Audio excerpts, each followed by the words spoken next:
Hey everybody, I'm Katallina, and today we're here to talk about episode 1 of No Longer Allowed in Another World.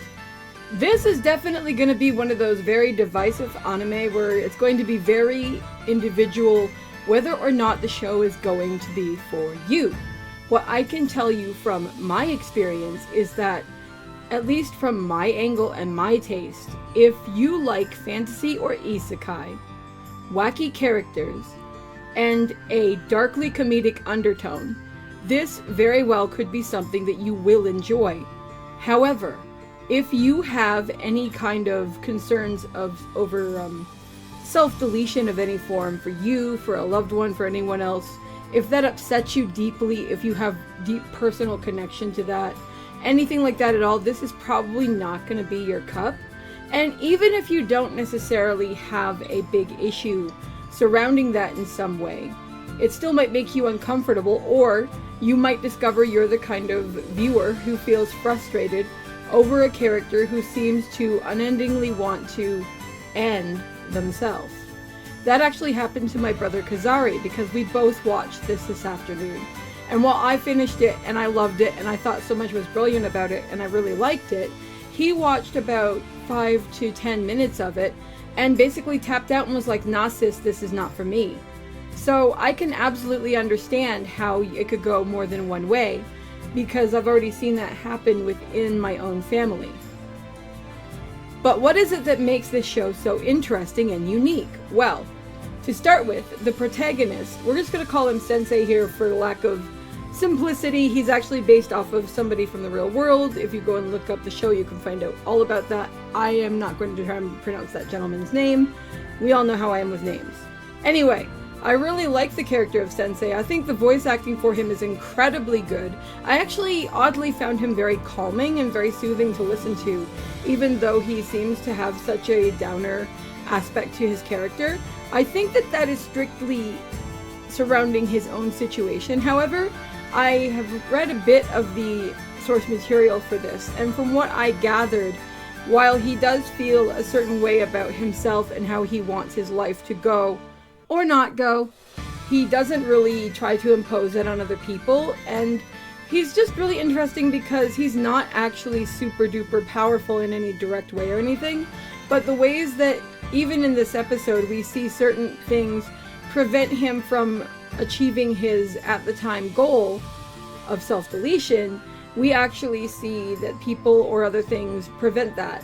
And it's quite fascinating to see how. I mean, whether it is Annette interfering with it because she thinks he's some sort of chosen hero, or whether it is when he goes to rescue the cat girl, gets caught himself, and then the toxicity of, I don't know whether it's his body or just his overall person, is so strong that it actually kills the tree. That was hilarious. Or whether it's just like the fact that he keeps taking all of these pills and they just don't seem to do much to him, especially after Annette's purification spell she puts on him. I also think that it's interesting that by the end of the episode we do see him obtain a new goal to pursue, so that he isn't necessarily going to be just trying to end himself incessantly throughout the entire season, because while if things happen to him and he'd be a-okay hunky-dory with going out, that's one thing, but if he constantly was just sitting there and doing that over and over again, I think it's a trope that could potentially get tiring if it was overdone.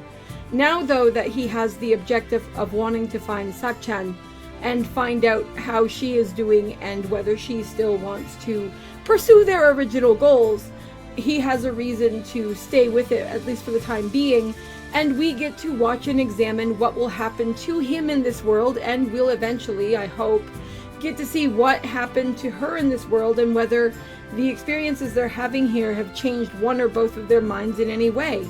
Will they ultimately go after what they planned to do at the start of this episode, or will they go down a different path?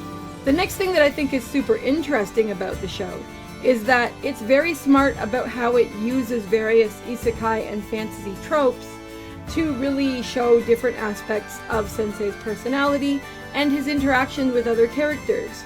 The fact that he hates the level up music and the voices in his head telling him about new skills because he's prone to migraines. or the fact that he is very amused and intrigued by the ears of the various characters that he is seeing.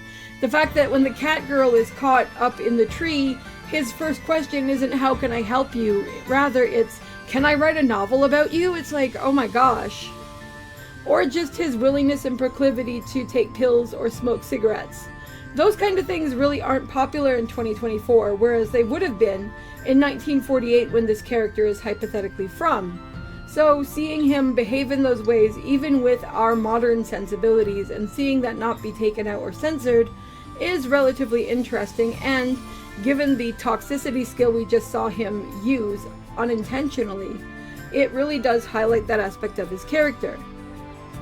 Another thing I thought was really cool is how, kind of like with The Wizard of Oz, the opening to the anime when he and Sacchan are together, in the current world is in black and white, outside of the rope, because I think to me that symbolized the idea that the rope is the most living thing in that world, and it's only through the mercy of Truck-kun, who actually is intentionally sent in this reality to pick people up. That was hilarious. Or to bump people off, take your pick.